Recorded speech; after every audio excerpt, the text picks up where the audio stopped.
Welcome back to the show, everybody. This is the Upper Tier Podcast. It is Thursday. It's Thursday Tier Talk. Myself and the Dazzler back on your screens after a little hiatus between international break and a bit of a holiday. But we are back here again. Thursday, we'll be doing a preview of the Premier League, taking a quick look back at the Champions League, of course. And we have a couple of news topics in there as well for Darren to give us his thoughts on as well. But before we begin the show, when we say news topics for Darren to give his opinion on, are you just going to go in on Man United for 20 minutes? I actually have 5 topics and only one of them is Man United. Oh, it's not like so that's very unfair now. That's very unfair. This is coming from a man who spent 30 years getting berated by United fans. That's very unfair. That comment. Oh, he didn't berate you.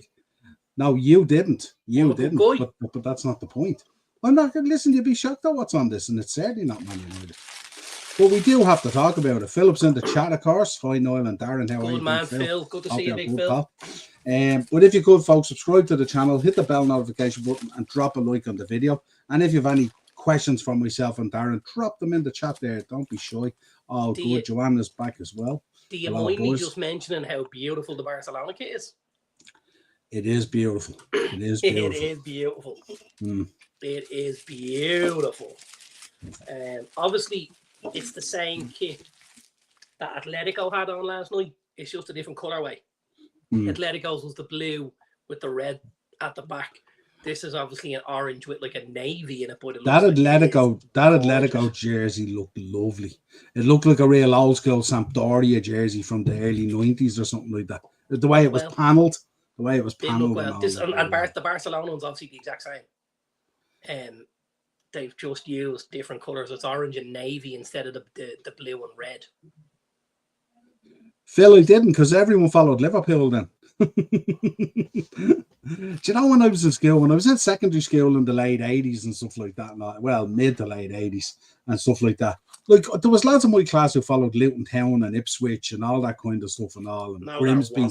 100%, I can tell you now, 100%. It's mental when I look back on it and stuff like that now. What's a crack, lads? Come back, Kings. I always remember Ipswich having a really disproportionate amount of followers, considering where they're situated and where we're situated. And you're like, Ipswich, what? Very strange.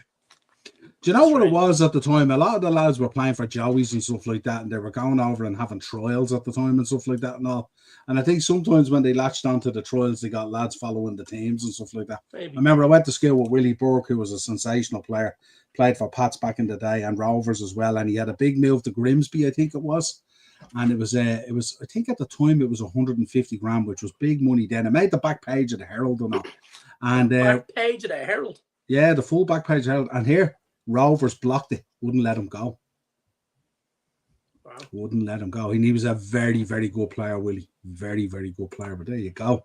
Ooh. Did you see Simeone laugh? Yeah, he's crazy. He's a nut job. It's Barcelona. Joanne, I don't know if you realise, we're not fans of him. We're not fans. I spoke about it in the chat today. I'm going to use the word. He's a gouger. A blackguard. A blackguard. He's a gouger. We're fans of upsetting him. Absolutely. Phil, but you know the fans of the 80s got it.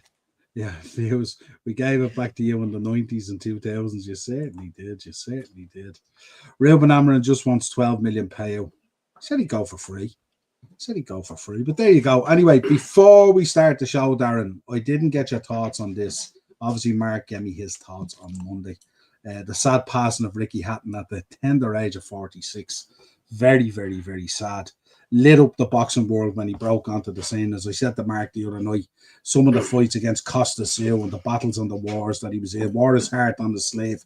This young, milky-coloured kid from Manchester who wore Man City as his colours and stuff like that and all. And I heard Rooney talking about the walkout with him in Vegas and the face burnt off him from being in the pool all day. Can you see that? Yeah. Can you see that? All the hairs on my arm standing up. Talk to me. Talk to me about him. You know, obviously, Ricky was a big Man City fan, but we won't hold that against him. Just a phenomenal boxer. I know he obviously struggled quite a lot with his demons and stuff like that, but I have such good memories, even with my own dad, you know, where you'd get to Saturday night and it'd be time to watch Hatton in the ring, and we'd go into the front. There was a front room and a back room in our house, and my mum always controlled the back room. So if you wanted to watch any of the sport, you had to go into the front room. That's where the Sky TV was as well, you know. So you'd go in there and you'd put the TV on, and you and the outfit sit in the couches, and you'd watch Ricky slug it out. Because at that stage, don't forget, fights were a lot more prevalent. You could fight 4, 6, 8 times a year, depending on who your promoter was and stuff like that. The number of belts you had. Yeah, because I also remember, like, and we talked about it a little while ago, and I also remember at one stage when Chris Eubank was doing his world tour. Do you remember this? Which was the one that Steve Collins eventually beat him on. Yeah, when he was going on a world tour, and he was going from fight to fight, and I think he had about 6 or 8 weeks in between fights, and then it was back to the next one, and it was just like this was when boxing was absolutely everything, absolutely everything. And Ricky would have come in kind of after Nigel Benn and Steve Collins and stuff like that, and Chris Eubank, but was just such a man of the people, right? Such a, Ricky didn't forget where he was from or how he was brought up or stuff like that, He was a man of the people. He was absolutely, you hear the term quite a lot, the people's champion. Ricky Hatton was the people's champion. No doubts about it. And then you look at him and you watch him go, to the other side of the world, and he gets in the ring with arguably the greatest pound-for-pound boxer of all time in Floyd Mayweather. And Ricky from the Council Estate in Manchester hurts him and almost puts him down. And remember the press conference. Press conference was electric. And you've got this silky smooth Olympic boxer, this Floyd Mayweather, and you've got Ricky, who's just a lad who wants to throw bombs and take them and give them and take them. It was such a contrast of styles, and that obviously, styles make fights and stuff like that, and it was brilliant. He's such a great ambassador for boxing and for what it can do for people and stuff like that. And it's very sad even to see in the last couple of years how kind of things have fallen off a little bit for him and stuff like that with his mental health, and obviously he had some drug and alcohol issues as well and stuff like that. So really, really sad to see that, because he gave everything for his career, and it's sad to see, guys fall down like that, And what's sad is he was training to get back in the ring. He had a bout scheduled out in Saudi and stuff like that and all. And actually some of the videos coming out from his training, he looked decent. He looked fit and he was moving the way he used to move and stuff like that and all, So, yeah, it's very, very sad, and it's a huge loss. And, Rooney talking about walking out with the belt, and he was in the pool all that day in Vegas, and his face is scalded walking out. Rooney says, check out the colour of me walking out with the belt and all. He has a picture and all. And they were talking about how was United out like a Christmas party or something like that, and Hatton just showed up. Just showed up and started gargling with the lads and stuff like that. Now, something like that. Something that lives in my memory as well. Do you remember they used to call him Ricky Fatten? Because in between the fights he would balloon, because he'd hit the points and he was mad into his pies. The curries, and you'd see him and he'd be just sitting in places having a point like an average day Joe, and he'd put on 2 or 3 stone in between fights and have to take it off again with the sweatsuits and the running and stuff like that. And they always said to him, Ricky, you got to be careful with this. It's not good for you and stuff like that. It's something that lived in my head a long time. Really, really sad, I have to say. Really, really sad. God bless him. If you yo-yo with your weight, it's very dangerous. Very, very dangerous. Especially what those guys put themselves through. Because when those guys were cutting weight, it wasn't the science that it is now. No. So, yeah, absolutely. Acers, remember when Manny Pacquiao KO'd him in the middle of the ring in round 2? Yeah, absolutely. But Manny Pacquiao. Absolutely. So, but he was one of those guys. Yeah, and he was one of those guys. He bit down on the gum shield and stepped into the pocket and never veered away and took damage and all when he had to and all. He was a phenomenal boxer. What's the crack, Hope you're good, pal. Make sure you're hitting that like button as well, folks. So, yeah, rest in peace, Ricky Hatton. And as always, our thoughts and prayers go out to Ricky's family, extended family, and all the rest of it and all. Very, very, very sad, Right. Just to let you know, at the moment, 55 minutes gone, roughly. Man City and Napoli 0-0, and Newcastle and Barcelona 0-0. Newcastle Barcelona game's a phenomenal game. I've got the Newcastle game on here. And Newcastle are in this. They were very good. The first 20 Absolutely in minutes, this. they were very good, actually. And then Barcelona stepped it up a bit. No, they look, they're in this. They're pushing in the second half here. Since they've come out in the second half, they're pushing.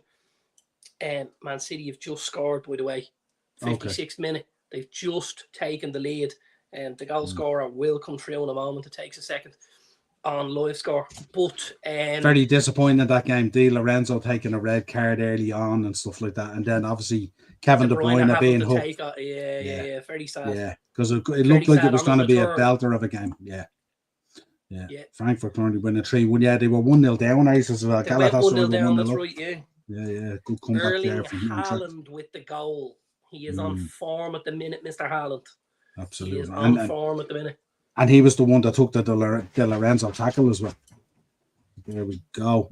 So let's have a quick look back at the last 2 nights. It's mad getting 3 nights of Champions League as well, isn't it? It's great. Yeah. Focus mainly on the ones up there. Arsenal with a very impressive win against Bilbao.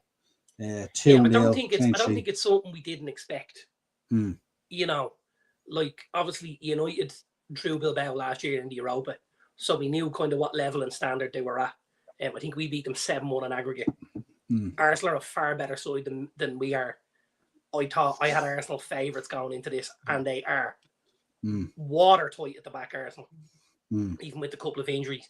So, 2-0 was kind of where I was looking. They went and did a real professional job. Gotta say, and I have to mention him, Declan Rice is just Mr. Consistency. It's just every game he plays, it's just that 7 or 8 out of 10, week on week. It's not flashy, there's no overindulgence. It's just a guy putting in a shift for his team week on week on week. I have to say, when we look back at it and we talk about, you attach the fees that clubs paid for players. I think if you look at somebody like a Declan Rice and, Arsenal paid 90 million or whatever they paid for it, I have to say, I think it's unbelievable value. Sometimes it can turn out that way. Absolutely. 100%. And I think sometimes we're guilty of only calling it out when it hasn't been good value. Oh, there has been a goal. It's 1-0 to Barcelona. It's 1-0 to Barcelona. They've got to miss that. Lewandowski. No, it's Marcus Rashford.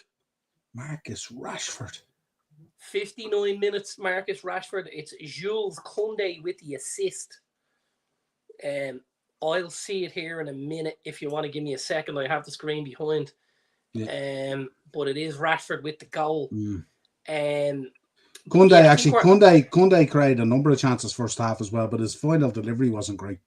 I think we're guilty at times of only calling out lads when they've been a shocker and when they haven't. Is that him?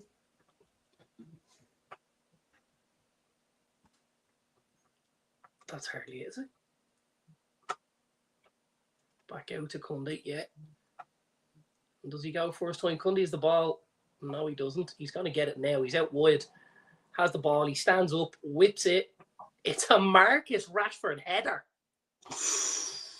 And it's a very good header, by the way. Koundé, obviously being left-footed, goes down the right-hand side. He puts the ball into Rafinha. Rafinha doesn't get spaced across. He gives it back out to Koundé. Koundé checks onto his left foot, and he bends the ball towards goal. And Rashford is he's about 10 yards from goal. He's unmarked, middle of the goal, and it's a glancing header into the far corner. Now, I have to say, whoever's on him, he slipped in, ball with Koundé. It's Fabian Schär. He has him. He has a hand on him, and Schär takes a step off him to go in for the cross. And as he does, Rashford doesn't go with him. Rashford holds his position, and the ball comes straight to Rashford. And it's a great header, by the way. Not renowned for his headers, Marcus Rashford. Only thing, if I'm being overly critical, I don't know if Nick Pope's position is amazing with this. The only reason I say it is, if you cut the goal down into threes, it's probably in a third of the goal. Now, I would say if you cut the goal into quarters, the two middle quarters would be the goalkeeper, the section of the goal, right? Yeah. Everything else is outside of that. I don't think Pope covers himself. Now, he's not near the ball, but I think the positioning might not be great. Okay. I don't know. Okay. Just a quick thought there on it. Is he coming across the goal and his momentum takes him away from it, or possibly is that maybe what happened? Possibly. He might take a step to his left, and as he takes the step to his left, it might go to his right, possibly. So we can't. But it's not a header that goes into the side net or the corner. Yeah. It's normally one that you'd expect people like Pope to get a hand to or save. Pope's a very, very accomplished goalkeeper. He's a very good goalkeeper. I'm a big fan of Nick Pope, I have to say. I think he's a real safe pair of hands. Pardon the pun, I really do. I don't know. I just looked at it and I thought, when I saw it first time, I thought, you know what? Well, their group's not tough because they're in a league format, you cabbage. Jeez. No, he obviously means the 8 games they have. Well, that's still not their group, Niall. Yeah, because I think we know. Well, I think is Barcelona's next game PSG, or is it Newcastle? I heard them talking about it tonight. Might be. So it's a tough enough start. All right, Madrid diving for a penalty was scandalous. Yeah, Madrid didn't dive for a penalty either. He gave it for handball. That's right. That's right. What else? What are you here with your groups and your tackles for? Give over, Jerry. Give it over. It's officially the Champions League. Here. What did you make of Juve and Dortmund? 0-0 at half-time, 4-4 at full-time. So, actually, this game did me out of money. I had Juve and both to score. And I couldn't believe that it was 0-0 at half-time because Juve had won last weekend at home against Inter, 4-3. John and David got the winner quite late. No, we didn't. Lloyd Kelly did, but David was on the score sheet as well. And then again, it's 4-2. They make it 4-3. And last kick of the game again, Lloyd Kelly, former Newcastle man as well, he'll be well known to Eddie Howe, got another goal in the last minute to rescue a point for Juve. Crazy scenes, absolute crazy scenes. Madrid coming back 2-1. Obviously, Marseille taking the lead early on. And Madrid with the red card as well, don't forget. Yeah. Danny Carvajal. I thought it was a little bit hard, but I do understand when you put your head out like that, you're leaving yourself, you know. There's not much scope. There's not much scope after that, you know what I mean? Absolutely. And then Thomas Frank continuing his good form with a 1-0 win over Villarreal. Do you know the thing that I find most impressive about this? If we look at Thomas Frank and what he kind of came in to Spurs, he didn't come in and sign a lot of defenders because they have quite a few. They've obviously got the boy Radu Dragusin, they've got Kevin Danso, and then they've got the two boys that start every game in Romero and Van de Ven. So he hasn't necessarily changed the personnel, but if you look at Spurs now, they look so much tighter at the back in obviously the kind of tactics that he's employing and the system he has them playing.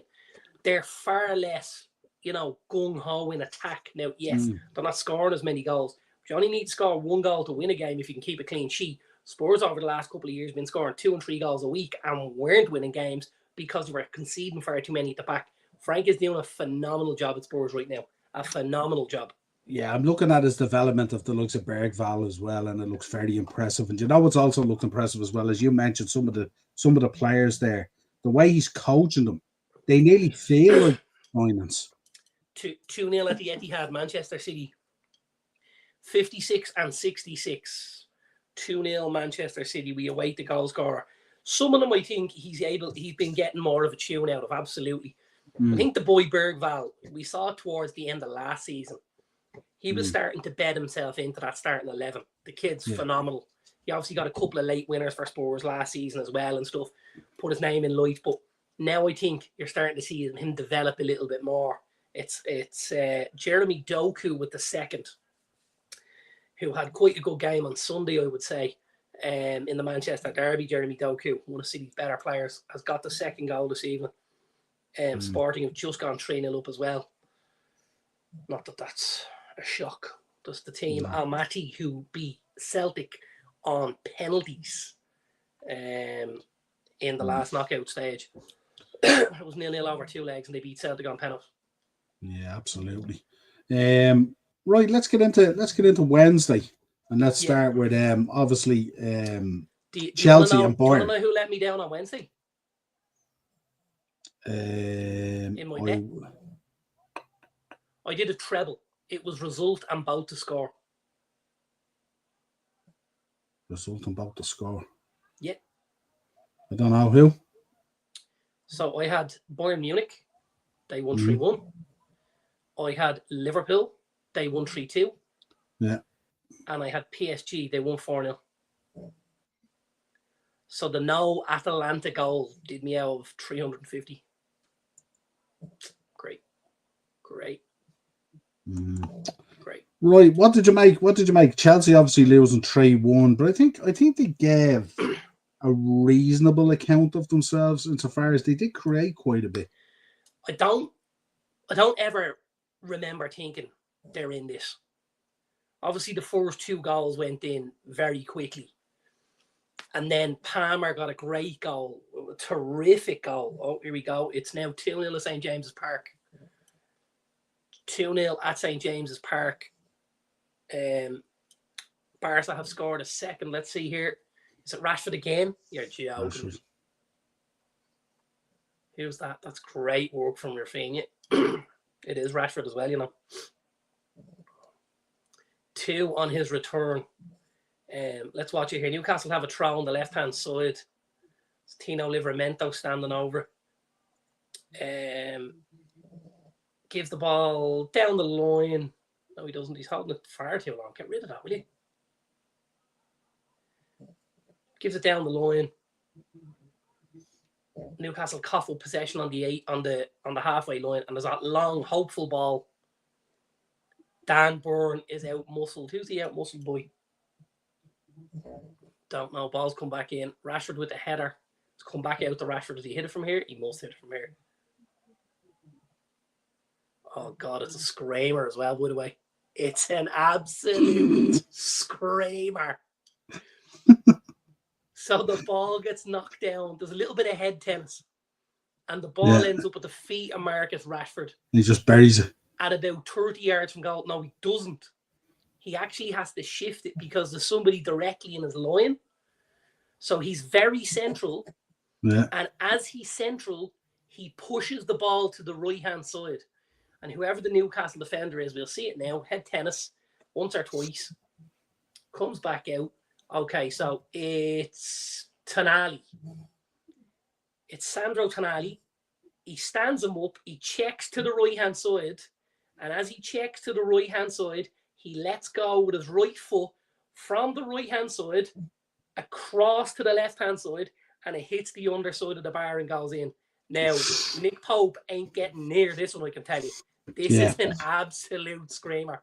That's 2 very, very well taken goals from Marcus Rashford. And that is breaking my heart, if you didn't already know. Oh, yeah, I would imagine so. Not because he scored a goal, just because I hate the little swine. All United loans players playing better than in United kit. Yeah, sure. We will talk. Liverpool also playing in different leagues at different tempos and in different teams that are at different stages of their development. Just saying. Just in case you missed that point. Generally surrounded by a little bit better quality as well. Like if you're playing in a Barcelona side and you're getting fed with Pedri and Lewandowski. And Pedri and Koundé and players like that and all, it's not a reasonable comparison, is it? It's really not. No. Liverpool 3, Atletico 2, the late show again last night. We sat downstairs, it was on the TV downstairs, and Rosanna's doing a Duolingo.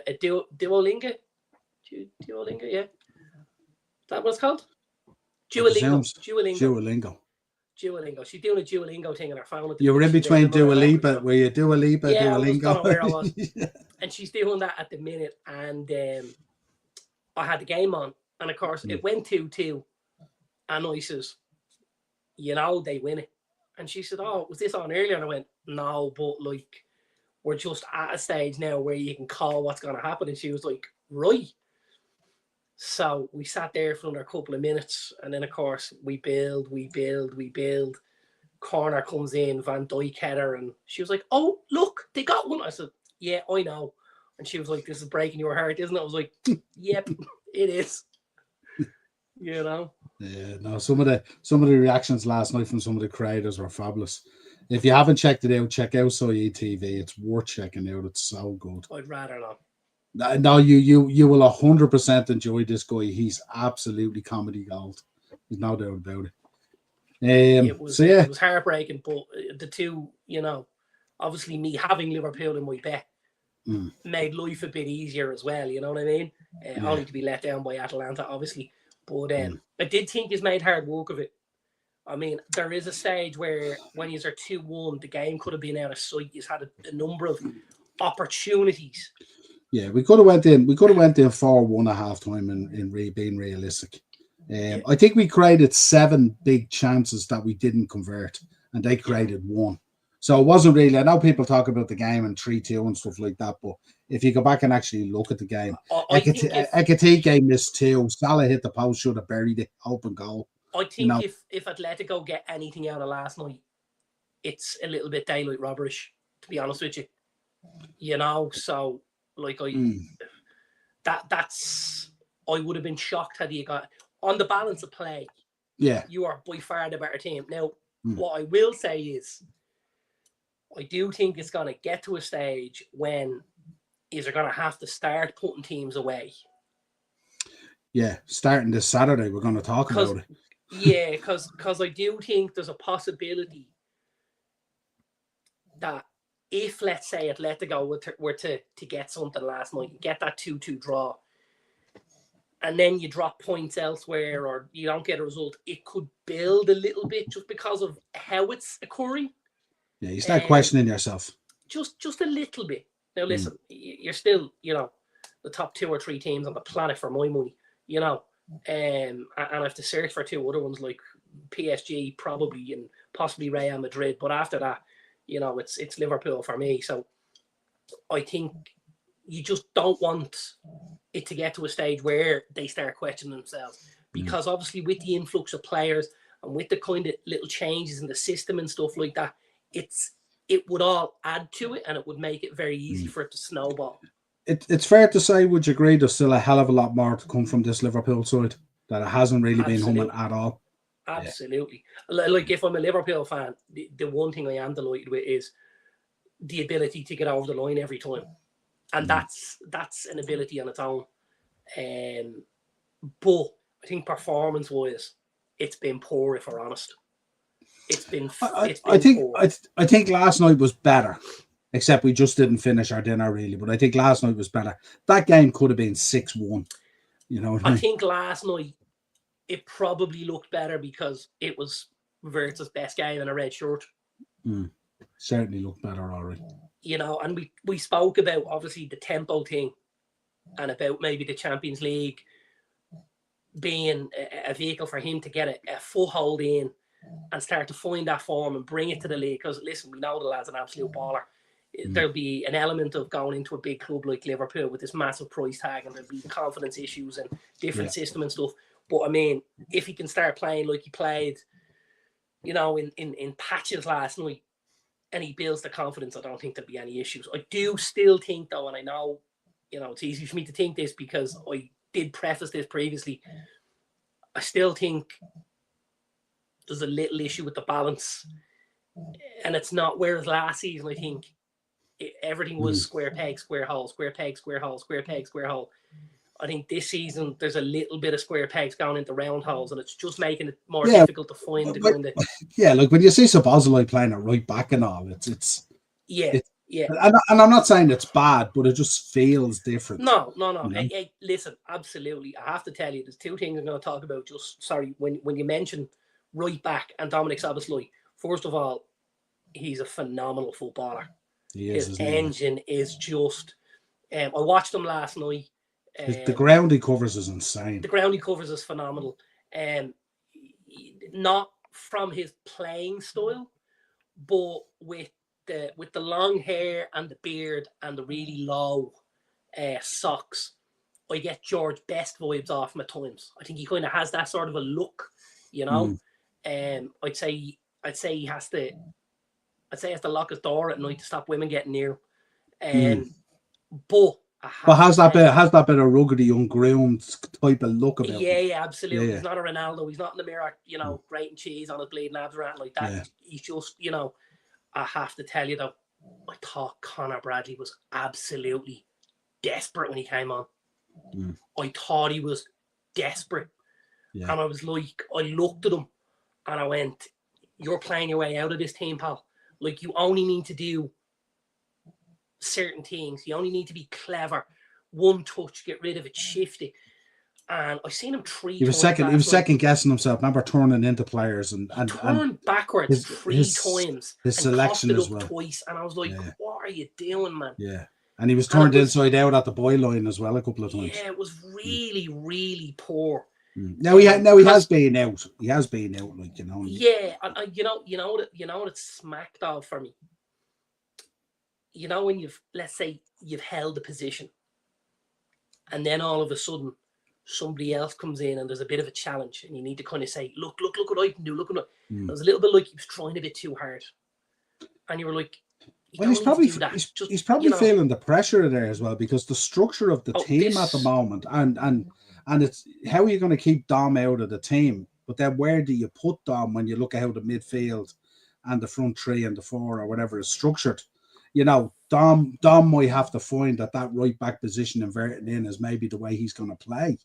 You know what I mean? And if that's the case, that could be tough for Bradley. And then Frimpong as well, who has such a mad engine as well, but probably isn't as tight as Bradley in terms of positional sense, in terms of holding that right back position at times. Well, sometimes you see balls being sprayed out onto that side, and like, there's no one in the picture. Kanate's coming across, you know. Well, this was something we said, because remember, obviously we spoke about it and we said, you know, if you have McAllister and Gravenberch and you want to shoehorn a Wirtz in, who comes out? And you had suggested it might be Dominic, and I was like, I don't think you can take Dominic's work rate out of that team, because I think, you know, as much as he does with the ball, I think at times he does more without the ball, which is so important. And then you find, we're now shoehorning him into right back to just get him into the team, you know, and have him drop in as an extra body. And then you're like, now it leaves us a bit susceptible one way. And now we also have too many cooks in the middle. And it's like, I don't know. I think something needs to change. Did you notice at times last night when some of the opportunities came, they were crowding each other? Remember the chance in the box with I think Salah, it was an Salah and Wirtz. There was two of them came together for the same ball as well. Salah was running with the ball, and him and Wirtz had played a little one touch, and they drove in on goal. And as they drove in on goal, the two boys went to the same ball, and you're just like, we need to just stretch this and create a little bit more space. But I think the issue has come from the fact that now you possibly have 4 centre midfielders playing in the team.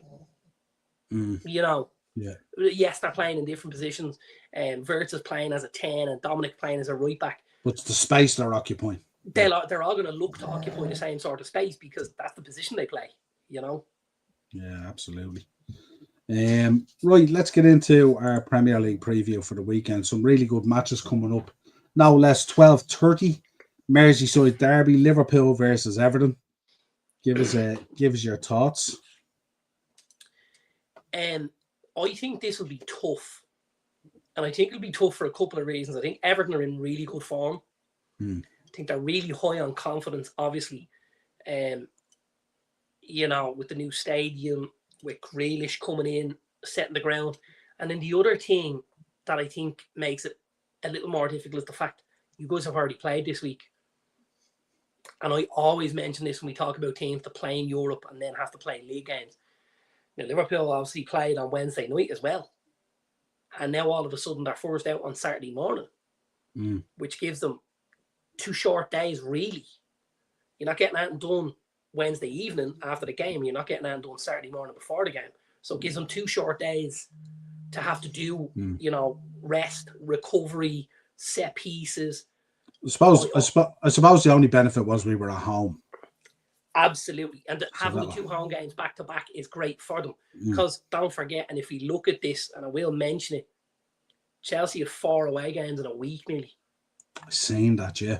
It's insane. And it's something like, obviously they were away last weekend. They're away in Munich and they're away to us at the weekend. I have us favourites at the weekend. Interesting. And most people will think, how could you be favourites? Look at you playing, and and I get that. Well, the history of Chelsea at Old Trafford as well, like the history of Chelsea at Old Trafford, plus the fact that we've had a full week off, plus the fact that Chelsea have had to go to Munich, plus the fact they'll now have to make changes off the back of that. I have us favourites, as crazy as that sounds. Tell us this, and I know we mentioned it a number of times and stuff like that as well. Yeah. Do you find having the week off does it show it on the pitch, the benefit of that at times? Or are you better off having 2 games a week to get that rhythm going, and then you're just recovering tactics, rhythm, but you're getting into it. You won't find that out until this week. Because Europe only's kicking off this week. Yeah. So the fact we're not a European team this season, we should get the benefit of this for the next, say, 6 weeks, while a number of those teams have to go and play games on a Wednesday night, City on a Thursday night, maybe travel away like Chelsea. So we won't see that until the weekend. See, the only thing I was thinking was, right, you went out there on Sunday in the derby, and obviously, you know, the way it went and stuff like that. So ideally, you'd love to have a midweek game to right that wrong and get your rhythm back again and figure it out, rather than going into the Saturday or the Sunday game against Chelsea, whatever it is. Big game. The other thing is, it also doesn't, there's no guarantee of finding rhythm in a midweek game, because you may end up making changes in order to keep the team fresh. And then, of course, you make a few changes, a few square pegs. You might get slapped up. And then all of a sudden, it adds to this. So I think the way things are going, having it stretched out like that will probably suit us better. But I don't think we'll get the full benefit for the next 2 or 3 weeks. Because this is when we'll, like, for me, this is ideal. We've sat at home all week, analysed Chelsea, and this is our opportunity to go and run them off a pitch, because they've all had to put a shift in on Wednesday night in Munich. So not only we have travel, but see, we will have the conversation a little bit later as well about, like, these stories coming out about Amaran having 3 games to save his job and all this kind of shite that comes out. And obviously the player leaks that they're not happy and they don't like the training and they don't like the formation and they don't like, you know, how Amaran isn't as adaptive as maybe he should be and all this kind of thing, and not play the player's strengths, and all this shit's going on during the week as well. Well, this lad's trying to get a team ready for a big game against Chelsea, you know, because, you know, if you were to lose to Chelsea at the weekend, what are you left with then? You're really left with an FA Cup, aren't you, when you think about it? Well, we were never going to win the league anyway. So, I mean... No, but I mean, in terms of progression and in terms, like, this is your worst... You've outdone your worst start again this season.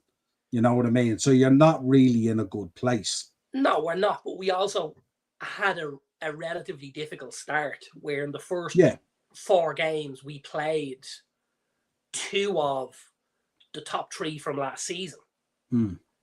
You know, with Arsenal, we lost 1-0. Arguably, we were the better team on the day. And we'd City at the weekend, and anything can go right or wrong in a derby. I personally didn't think we were as bad as 3-0. I think it was 2-0. And when it was 2-0, we pushed to try and get back into the game. And they picked us off, as would happen. That's, you know, if we sit back and lose 2-0, do we get anything extra for it? Absolutely not. But if we go to try and get back into the game at 2-0 and we nick a goal, we can make a game of it in the last. Do you know what I mean? Absolutely, AR. That's absolutely spot on. The one thing I would say is I can see our play getting a little bit better as the games go on and as people get used to each other. I don't necessarily think we played bad last night. I think just the timing of when we score shines a kind of light on the result and the game. But we should have been, as Darren said earlier and I said earlier, we should have been inside.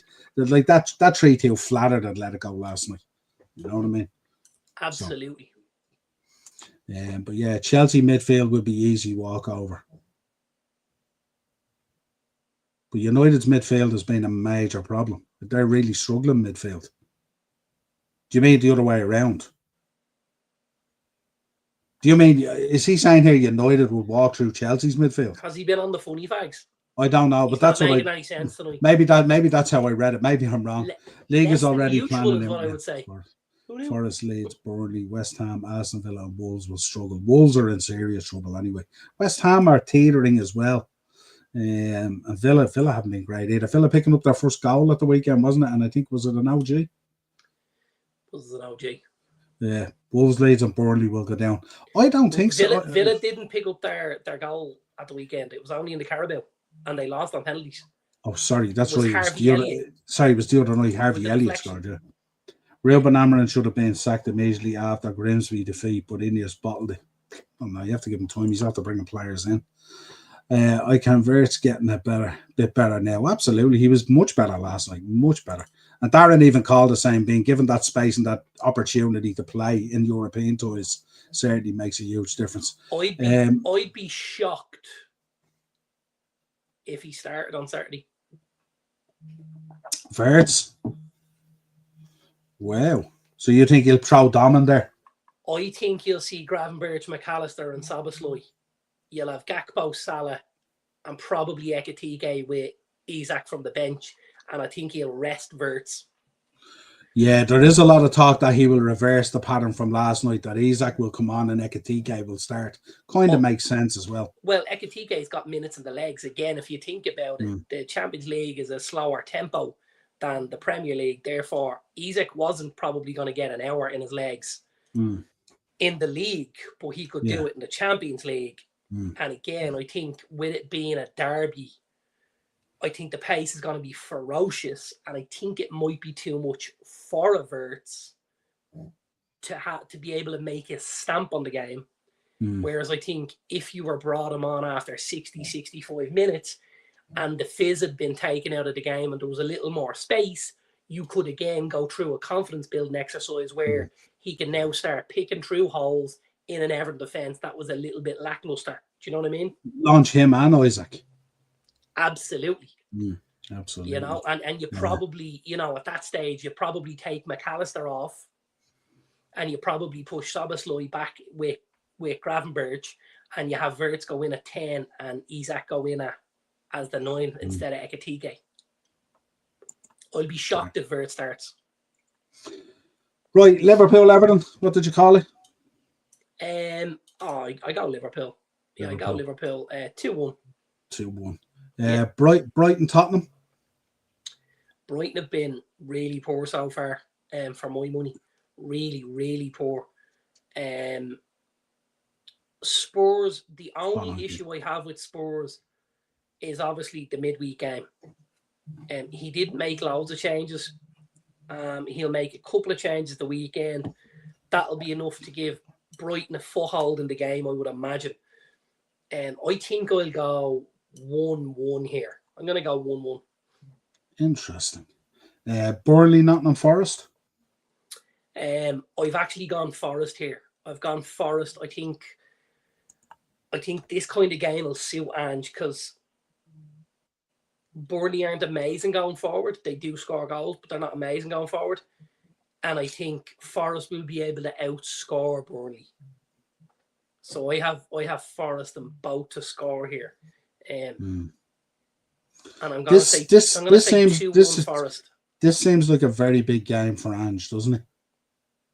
Very early. Well, like, you know, obviously they go and they play Arsenal and they're beating 3-0. Like, you can lose to Arsenal 3-0 any week. You know what I mean? That's not a big problem. But I think when you look at then the game against Swansea the other night, the Carabao, they go 2-0 up and lose 3-2. And that's obviously a huge, huge dent on Ange already, because we know this guy, Marinakis, would have been looking at the likes of a Carabao and thinking, we could win a trophy here. That would be important to them. That's a big part of their season. So. Yeah, I think so. Oh, here we go. Newcastle have just scored 2-1. 2-1. I'm going to hit the crossbar again tonight.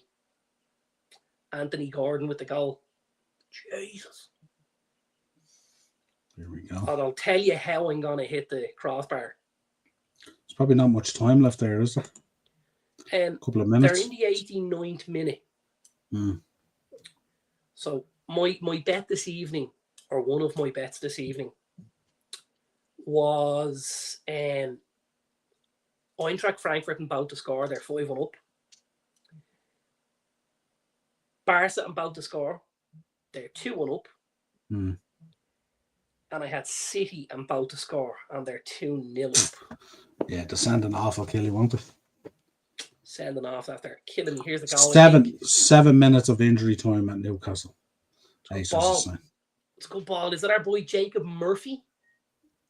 Is it Jacob Murphy? It could be. Could be Jacob Murphy, you know. Anthony at the back. Yeah, Jacob Murphy. Jacob doesn't feel like he's featured as much this season. Compared to he did a great season last season. They obviously bought Anthony Elanga for that position. I have to say, and I watched a bit of Elanga earlier, if he adds a bit of end product, his pace is lightning. He's scary. It's lightning. And he has some technical ability to go with it. Just think he needs to make a couple of better decisions. I think part of the problem is, you see, 2-0, game over. 3 nights in a row. And I think with Elanga, because he does everything at such speed, there's a little lack of a thought process at times. The brain's catching up with the body. If he slowed himself down 10-15%, he'd still be cleared everybody. And just have a little more time to have a clearer picture of what he's trying to do. And just, you know. Do you know what I love to see him do? You know when he makes that run and then he drops the shoulder and does the fake one and then goes again. And goes again. Even when he's out wide, looks very, very impressive. He's a serious footballer. Murphy did well for the goal, got it down the right hand, so he just got the ball out of his feet real quick and produced it to the back stick, little bender across the goal.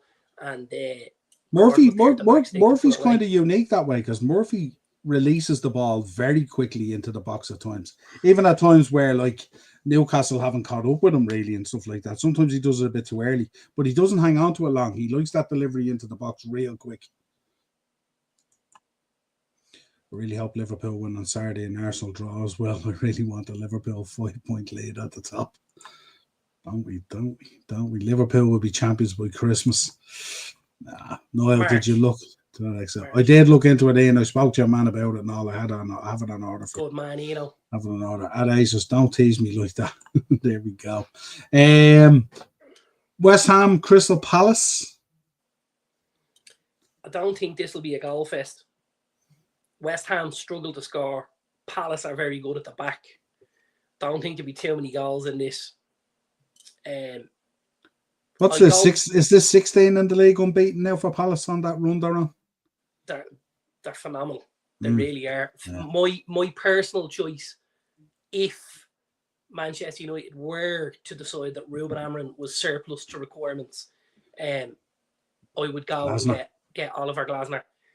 For 2 reasons. Number one, obviously he's won a trophy at Palace, which is a phenomenal achievement. Number two, 3 reasons. Number 2, obviously had been in the league, knows how to play in the league. And number 3, uses the same system. Plays with the 3 at the back, the 2 wing backs, the 2 in the middle, the 2 10s, and the 9.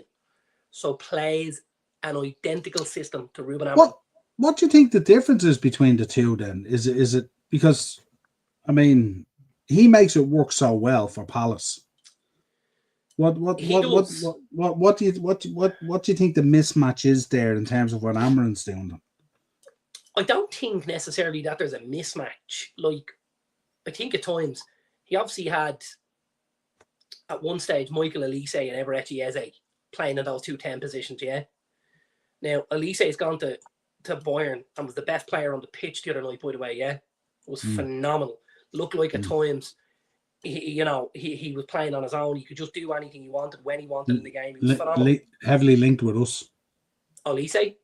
Yeah, 100 million apparently heavily linked with us to be the Salah replacement. Absolutely no chance you're getting him out the door for 100 million. because Bayern paid nearly 80 for him. So if Bayern coughed up that amount of money, I think he's entering. Is he entering the last year of his contract or something like that? she's only gone.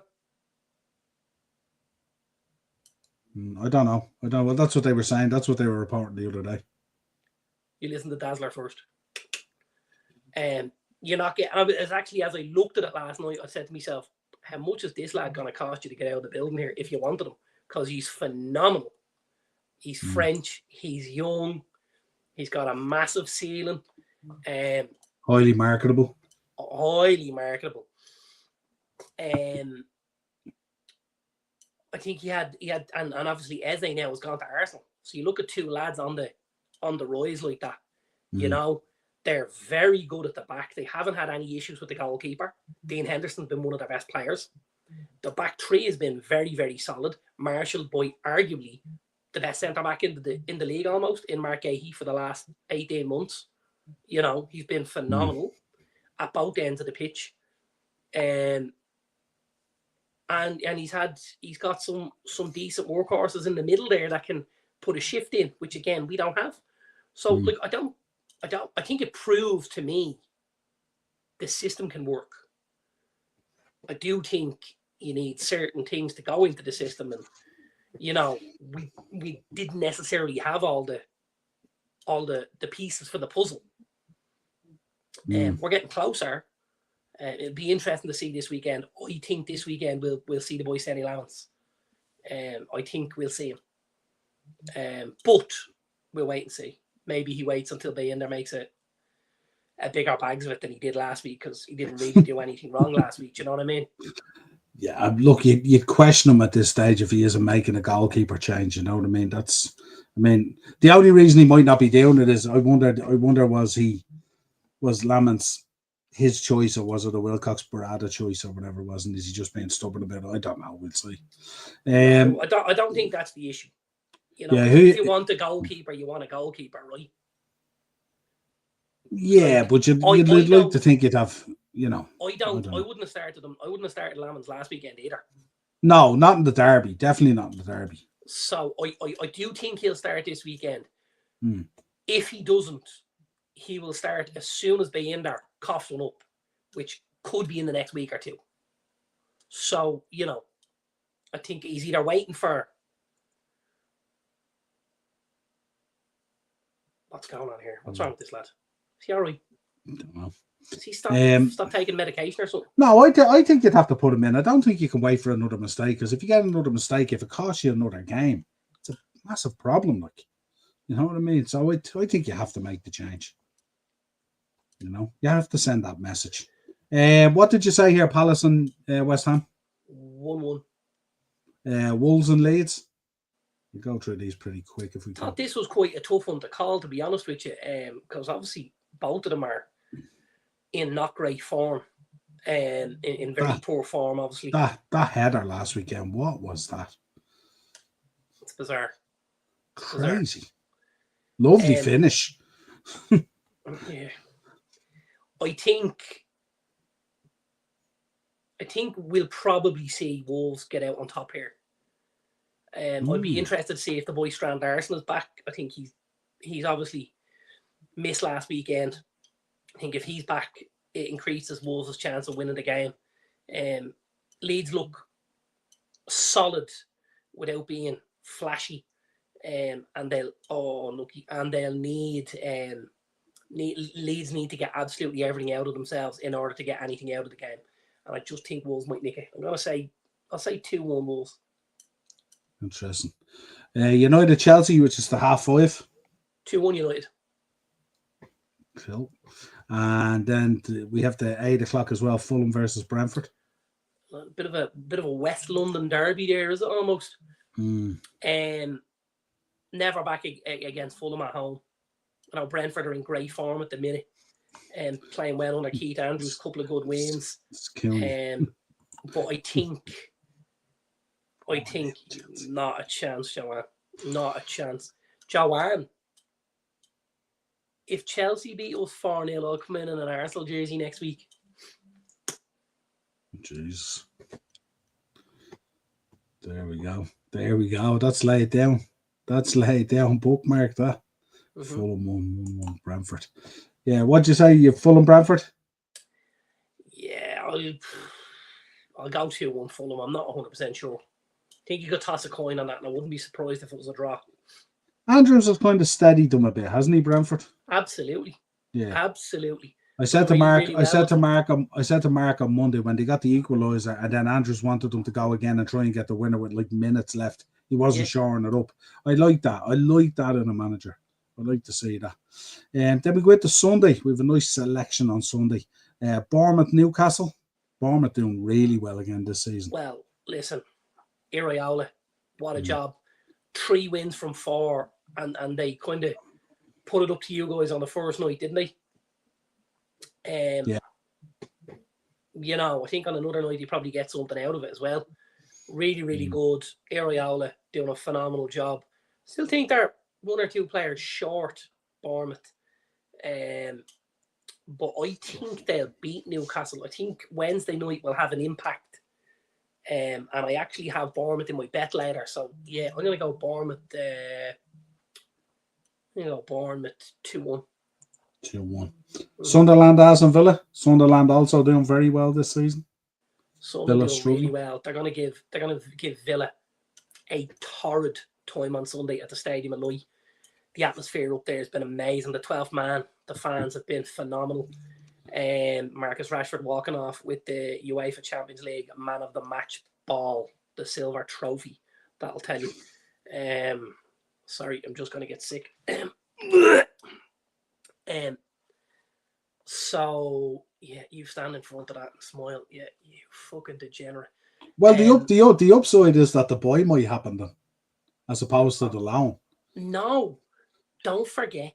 Last week, the newspaper said that they were sending him back to us early. Remember? Remember you brought that one up? Yeah, which is crazy. Well, we knew it wasn't fucking legit. Like, most of the other stuff that gets brought up. But listen, we ride with it. That's what we're here for. We're on that wave. I ain't, but listen. Sunderland to do Villa in, I think. I think Sunderland will beat Villa. I'm going to go Sunderland 2-1. 3-1 Sunderland. 3-1 Sunderland. And then, obviously, the Super Sunday. I'm going to go 3-1 Sunderland and Unai Emery to be the first manager sacked. It can't be because Nuno was sacked. Well, all right. Let's go next. That's okay, though. Garnacho will celebrate if he scores. Was Nuno sacked? He was sacked. He was let go. We can dress up whatever. Well, he didn't walk. He didn't walk. 4-0 Arsenal. Ian's thinking, love it. I think Arsenal win, by the way.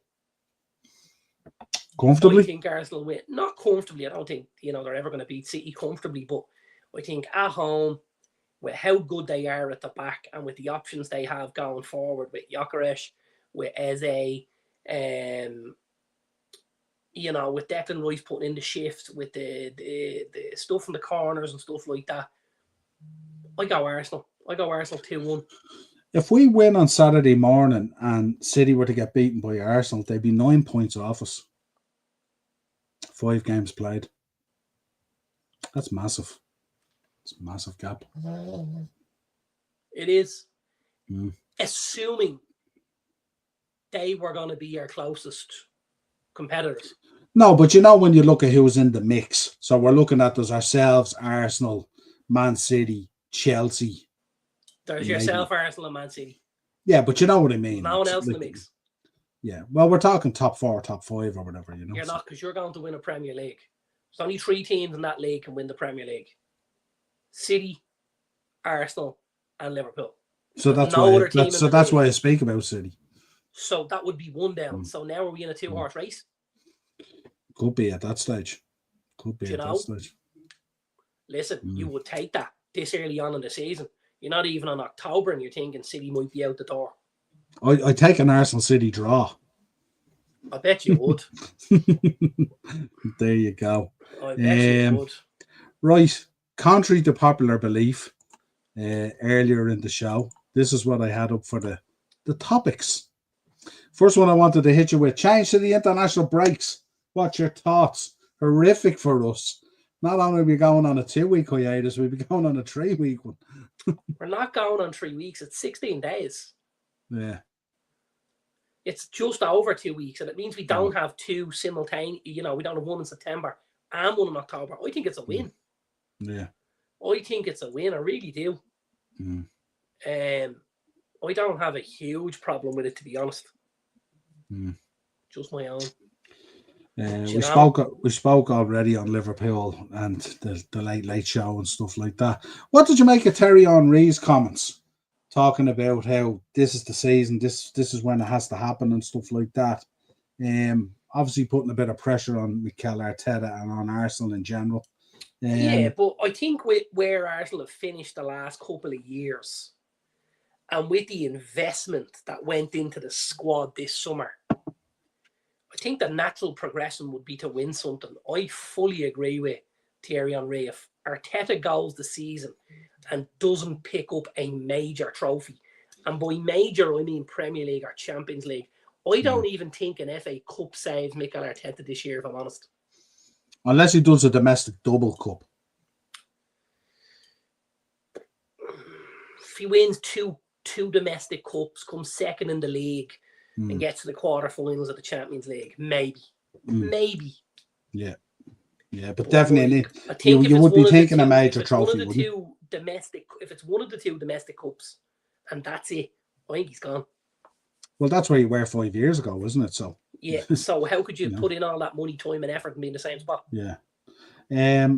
Talk to me about how you're feeling at the moment about Man United, Ruben Amorim, 3 games to save his job, all this kind of bullshit and all, and that comes out. That's the word, bullshit. It's bullshit. So, but where are you at with it at the moment in terms of what you're saying so far? 4 games in. I'm at the same place I was when Marcus Rashford was coming back last week.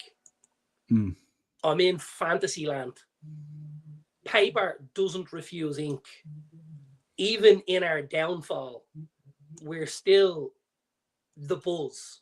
People still want to read about Man United. And that's why people are getting away with writing this absolute utter scutter is the only way I can describe it. You are seeing a wave. There is a wave of change coming through, though, in terms of people's thinking, in terms of Ruben Amorim. We've seen it this week. We've seen the likes of Alex Crook talk about it. We've seen Mark Ogden talk about it on ESPN. We've seen a number of journalists talk about it, about how his stubbornness and unwillingness to adapt or change or whatever it is within games even and stuff like that is probably going to end up costing his job. Or Ogden's opinions are going to be what the hierarchy at Man United take into account when they discuss Ruben Amorim? No, but I mean, you obviously take into account results. You obviously take into account where you are and all this kind of stuff and all. And that has to be taken into account as well. And then you have Ratcliffe coming out this week as well, talking about how Man United have a squad there that's good enough to be top 5, which to me, I think is delusional. You don't think the squad could do top 5? Absolutely not. Do you not? No. Right. Not so long as Bruno's in an 8. If Bruno's in a 10, yeah. But that's not what Ratcliffe said. I know, but that's what I'm saying. The squad we have is good enough to be top 5. Now, do you either agree with it or do you not agree with it? But you can't only agree with it with the caveat that he doesn't play in a certain position. Well, I disagree with it because the guy that's in charge because the guy that's in charge at the moment is not going to change it. He's going to continue with what he's been doing. Let's try this another time, will we? Because again, now you were talking about Ruben Amorim instead of talking about the squad that Ratcliffe talked about. Yeah, do you think that squad is capable of getting top 5? The squad, not the manager, not fucking Ogden, not Crooks, not fucking Ratcliffe. Do you think that squad is good enough to get top 5? No. You don't? No. Right, because a second ago you said you did. No, I said the way it's being deployed and being used at the moment, and the way it's being played at the moment has no chance of getting top 5, won't even get close to it. Right. And the problem that you have there at the moment is the guy at the focal point of that is not willing to change or be a little bit adaptive in terms of what he needs to do to make that squad good enough to potentially challenge for a top 5. I don't think that he's not willing to be adaptive. I think the issue is he's sticking to his guns on the formation and the tactics. Yeah. Now, the position, as you said, that Bruno is being deployed in is part of the problem we have, right? But we don't necessarily have a ready-made replacement to play in the position. So then he looks at it and he goes, okay, who do I put into the positions, right? Because if I put Bruno higher up the pitch, yes, he may affect the game more. However, I may lose part of the control I have because he's now not playing in the middle. Yeah? Because he can't play two positions. He can play one or he can play the other, but he can't play both. So in Amarin's opinion, United are a better bet with Bruno in that position, and maybe with Mbeumo and Cunha further higher up the pitch. Cunha, who he didn't have last week, through injury, and Sesko, who only started his first game last week as well. So when we get to a position where, you have Sesko with a couple of games under his belt, you have the two boys either side playing a bit of football, and you have Bruno sitting in behind them, we'll all be a little more rosy in the garden. Maybe, but we don't know yet because we haven't had it. Do you know? And you can't have, listen, if we could have 11 Bruno Fernandes in the fucking team, we'd have it, right? Well, I would anyway, because, you know my opinion on him. However, it's not possible. And if he looks at it and he goes, right, here's the three choices he has above Bruno, right? You've got Casemiro, yeah, experience, leadership, positional sense, right? They're pluses. The huge downside he has is his legs can't do the Premier League. They just can't, right? And because they can't, he coughs up an awful lot of fouls and he gets an awful lot of yellow cards, which then means he has to play in a different sort of style because he can't go and try and win them tackles because the game is too quick for him. And then you end up having to hook him. You've got the boy Ugarte who will absolutely run around all day, but as soon as he gets the ball at his feet, can do nothing with it. Now, nothing. He can't make 10 yards to the right or 10 yards to the left. That's how limited he is with his ball. Right? So there's another one. He will run around all day. He will be physical. However, how many times in the last few weeks did he win the ball, cough it straight back up, and almost cost us a goal? He's been poor. He's been poor. And then you've got the boy Mainu, who technically very, very good. Yeah. Great with the ball at his feet. Wants to be quick, wants to touch the ball. Now, don't forget, when this kid came through the United Academy, he was an attacker. He played much higher up the pitch. So he doesn't necessarily have the positional sense to play as a 6. Or the other issue is, physically, he doesn't have an engine. And this has been spoken about a number of times. So if you look at all of those options, and then you look at Bruno, and you go, okay, what can he do that the others can't do? Everything. Everything. Because he's your Roy of the Rovers. There's leadership. He'll give you a work rate. He'll win tackles. He'll, I think the one thing that lets Bruno down most of the times is he does want to be Roy of the Rovers and do everything. And that's very difficult because when you try to do everything. And just be everywhere, yeah. Right. And then you miss having, if he said to him, just sit and play quarterback. Just sit in the pocket, take it, give it, take it, give it. However, on the other end of the spectrum, Amarin also wants him to get involved because he knows he needs him to get involved because he's the most creative player we have. He's created more big chances in the league than any other player, and we're in the league. So it's very tough. We wanted a midfielder. We didn't get one.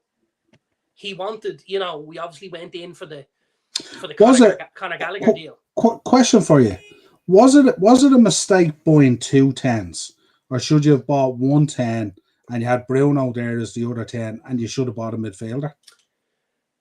I don't know if it's a mistake because the only reason I'm asking, because you've just given me a breakdown of your midfield there.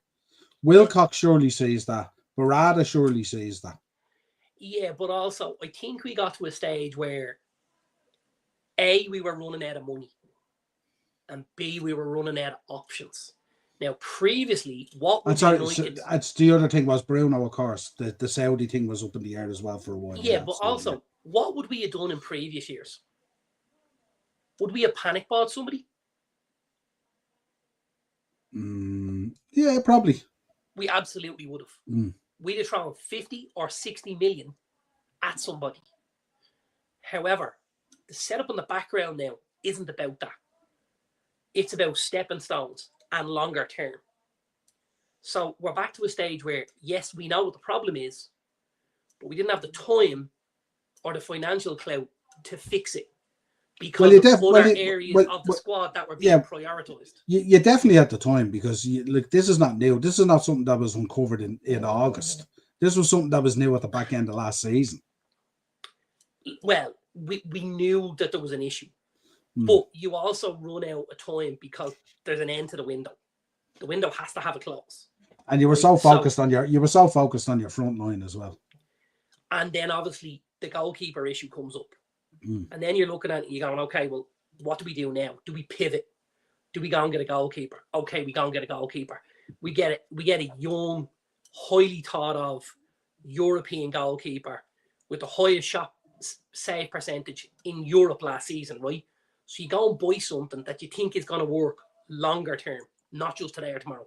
It wasn't a panic buy. We knew this kid was going to be the keeper for the last 6 months, maybe. Yeah. We knew it. But they still slow played it. They even went into the negotiations and didn't just throw what the boys wanted, even though it was only 25 mil. They slow played it. We are now doing things differently. The problem is, when you've done something a certain way for a long time, people get used to that. People got used to the fact, we're going to throw money at something that didn't work, like what we did with Manuel Ugarte, where we threw money at something we needed a midfielder last year. We're going to throw the money in and get one. We got one, right? We got one that's not fit for purpose. Yeah. It doesn't work. And because it doesn't work, you're left in a position where now, I believe, we may actually see one or two of the centre-backs be given an opportunity in that role. Yeah, what were they talking about? Lissandro, were they? Well, Lissandro played it quite a few times for Ajax. And he's got quite a good left peg. So he that sits in front, screens, and then just sprays. Just picks up and sprays it into the corner flags and lets the 210s go and pick it up. Now, here's one thing I will say. And I read a comment going across the bottom of the screen a minute ago. I think Luke Shaw's been a little bit of a problem. I think he's played him because I think he knows he's got a steady head in him. He's not going to do anything stupid. But if we look at what's happened on the opposite side of the defence, and you look at a Lenny Yoro, who was given time to get into the team, right? And now all of a sudden, for me, I don't know if you've watched much of us lately, the boy Yoro has been outstanding. Now, how did you feel about Bruno then post-match? What do you mean? Well, he pinned the Foden goal on Yoro. Yeah, but that's players saying, stuff in a battle. Yeah. Do you not? I thought it was very harsh, to be honest. Because I take out of all the players, like if you're talking to me about Man United, and if I could take a player here or there, Lenny Yoro is going to be one of them. But here's the thing: don't forget, last season we're at a stage where people wanted to pin the tail on Bruno, and he was the problem. So I've no doubt people make mistakes at times in what they say, and Yoro for me has been our best defender. I think the Ligt has been excellent. However, what I would like to see is I'd like to see the boy Aiden Heaven on the opposite side. Who played last season and was decent. Yeah. And was decent. He's big, he's physical, he's mobile. Right? I would like to see Heaven and Yoro either side of... So then does this go back to Amarin again then? No, like the boy Heaven has only just come in. He came in January. He played a little bit. He was injured over the summer. They're slow playing him on the way back in. He got a bit of game time against Arsenal and stuff like that. I think Heaven is our long-term plan with Euro. You know, I also think in a similar sense with Ahmad, we've shoehorned Ahmad into this right wing-back position. It's not really his position. It's a square peg in a round hole. What was it the other day? He was deployed at 10, wasn't he? He was deployed as the 10 the other day. That's right, because obviously Cooney was injured. So he deployed him as the 10. But if you look at, let's say, a Crystal Palace and an Oliver Glasner, who we talked about play a very similar system, but with a lot more behind it. Look at who's the two wing backs. Do you know the two wing backs? Because I know them because they play every single game every single week. Well, what's he using at the moment? There's one Dorgu? No. At Palace. Oh, sorry, at Palace. So at Palace, the right-sided wing back is a guy called Daniel Munoz. Oh, yeah. Yeah.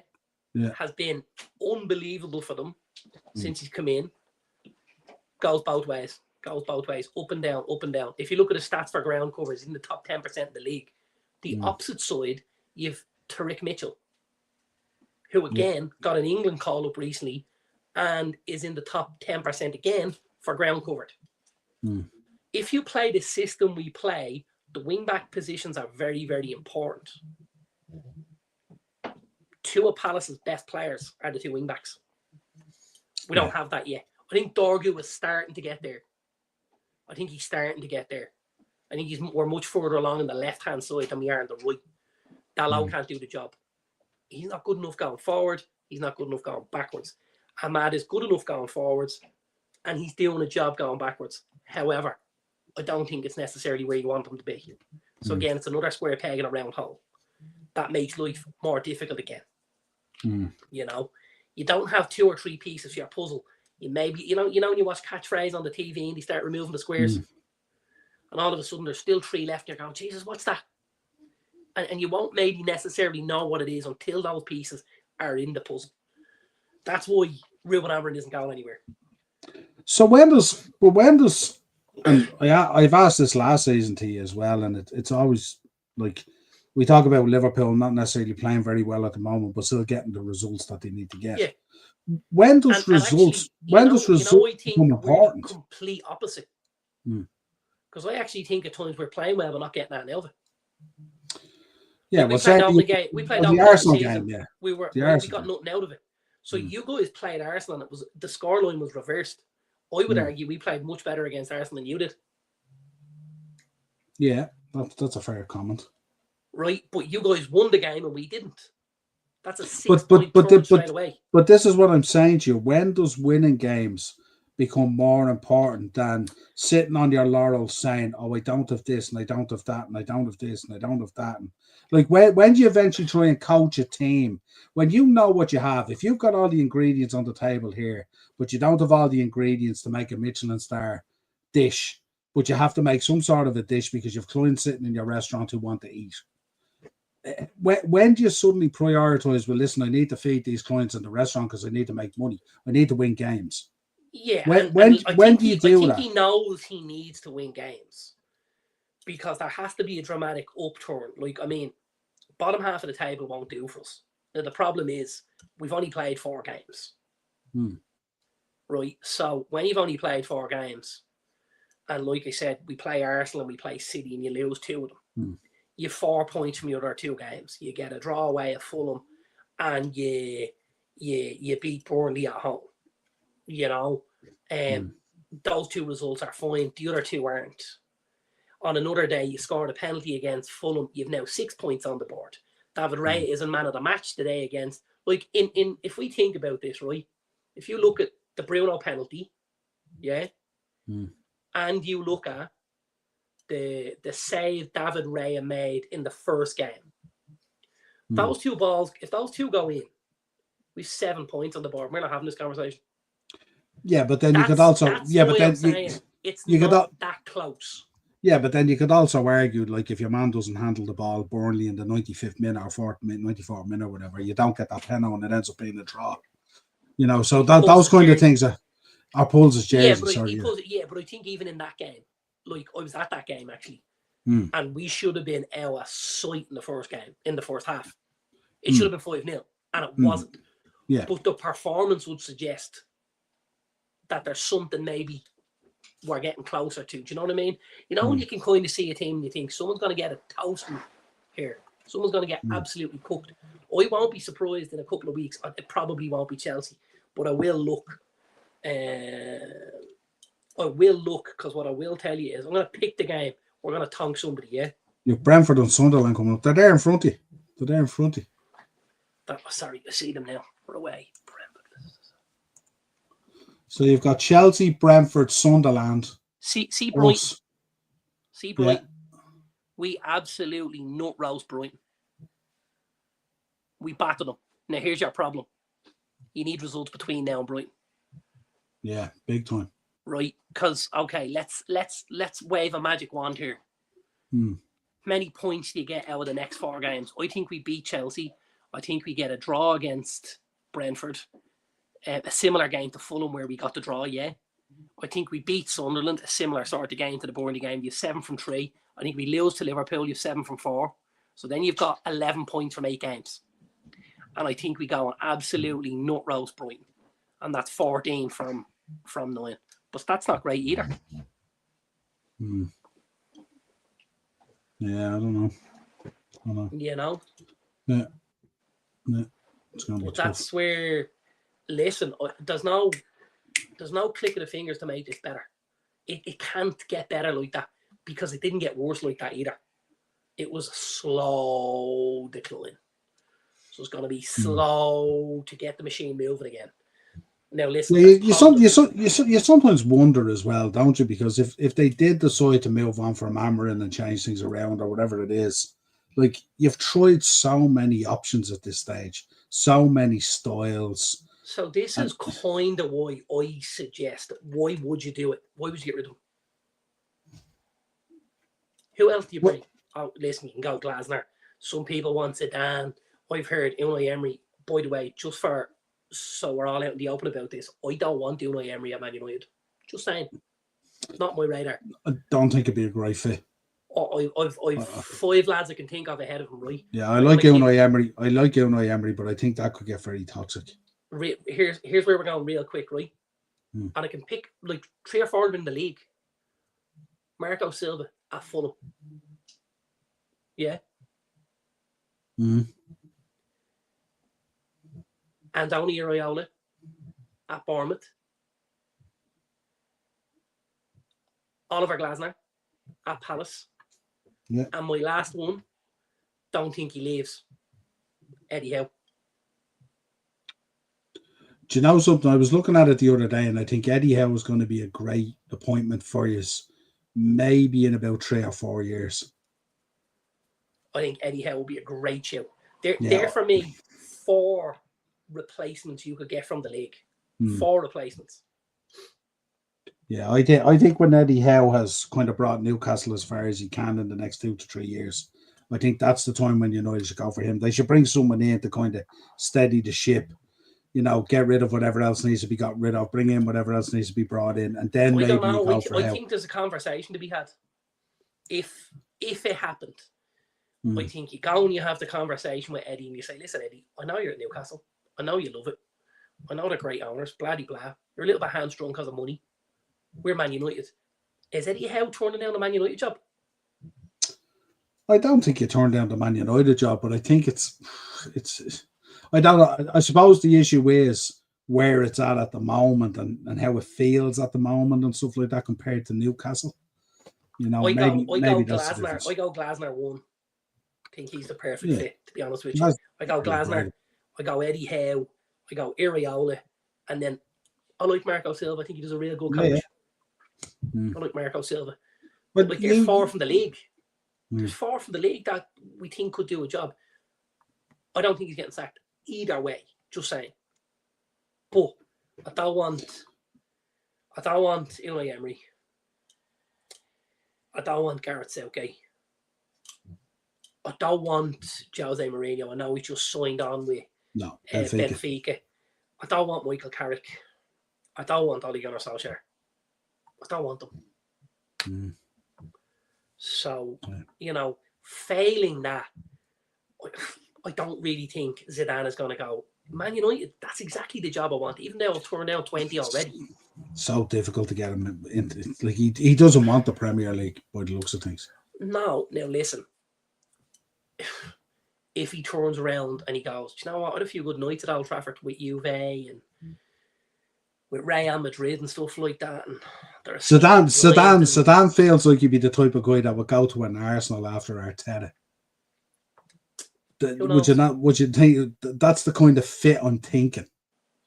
I don't think Zidane wants to get down into the trenches of a Man United. So yeah, is he, or is he a guy who comes in and takes over a Manchester City after a Pep Guardiola, which also isn't too far down the track, I don't think. No, absolutely. Like we did call it, saying that he could get out of town pretty quick if things go real sour. Yeah, I think I think if City lose a couple more games, they're way at risk by Christmas. I think he might be beginning to realise that he stayed a season too long or whatever, or 2 seasons. Maybe he should have left when Klopp left. And here's the thing. If you're City and things aren't going well by Christmas, do you pull the plug to give someone the second half of the season to bed in, to get the feet under the table, to see what the squad is like, to make a change or two, so that when you get to the summer, and then possibly get the new manager bounce to the Champions League as well? No, they may not give him a whole lot to do in January, but I don't think they would do that. I think he will leave on his terms. I think no matter how bad it gets, I think he's earned that right to leave on his terms. Being honest, in the City situation, it should be interesting. We'll see. Philip, Zidane will take the France job after the World Cup. If Southgate takes the United job, that's me done with United. It's a bit harsh, Philip, isn't it?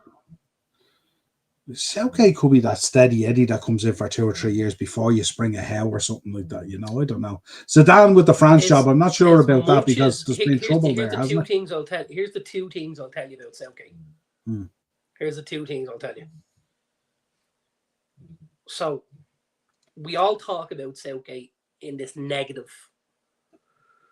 conversation. Southgate done a serious job with England. Galvanised them. People are going to say, but he didn't win anything. Okay, but he got the 2 Euro finals and a World Cup semi, which they've never been to before, lads. Let's not forget. Right? So they were there. And also generally had unbelievable harmony in the squad as well. Absolutely. Right? Absolutely. So Southgate will give you a certain amount. And if you remember rightly, what formation does he play? Would you like to say something like that if he does go, that a Southgate comes in for 2 years, 3 years, steadies the ship, and then you go for it anyhow? No? No. Absolutely not. But I can see the logic in it. Would it fill me with joy and energy? And no, it wouldn't. However, I can absolutely 110% see the logic behind it. Yeah, the squad just feels a little fragmented at the moment, and I think like a Southgate going there might be able to pull it back all together, aiming in one direction. Really, it feels like it's all going in different directions. You've Manu talking about a transfer out, your players playing out of position, you've injuries, you've various things going on. There's shade at the goalkeeping situation, there's shade at the front situation because it hasn't clicked yet, but it hasn't even really tried yet and played together and all. So much going on, so it just all feels so fragmented, and then obviously Bruno and the links with Saudi and all, and he's the captain, and maybe Southgate could go in there and pull that all together and get it going in one direction. Now, we'll see what happens, but most people wouldn't. Listen, give us your bets, because we're way over time now. I'll give you 2 real quick, Yeah. Forest and both to score. Yeah. United and both to score. Bournemouth and both to score. That's a treble. 6 teams to score, 3 teams to win. 90-1. It's a nice bet. It's a nice bet. And then my second one is my yellow card bet, which you know is one of my favourites. I hit the crossbar with it last weekend. Lucas Paqueta for West Ham, because that'll be attritional against Palace. Mark Cucurella for Chelsea at Old Trafford, because he will most probably go up against Brian Mbeumo. Loads of good short talk. And he's been by far and away Man United's best player so far. Yeah. And then my final one is a battle in the midfield at the Vitality Stadium. And a lad have mentioned a good bit on this show, Alex Scott. I don't think this lad starts next season at Bournemouth. This kid is absolute top drawer. He's bisto. He's real gravy. But I have him for a card against Newcastle because, again, I think it'll be quick. I think it'll be flash pointy. And I think he'll probably just throw in a tackle and get himself booked. And if you want 3 yellow cards, that's going to get you 40-1. Nice. 2 nice tidy bets. There we go. Well, listen, a pleasure as always being back at it. We do miss it when we're not doing it. We almost did 1.5 there, didn't we? We did, yeah. Pretty much, yeah. I'm not too bad. So, folks, until next time, continue on sharing the content and stuff like that. Make sure you're subscribing to the channel, hit the bell notification button, and drop a like in the video. I'm back at 8 o'clock tomorrow night with Dino for a Merseyside derby preview, which should be fun. We'll also get his thoughts on the start of the season.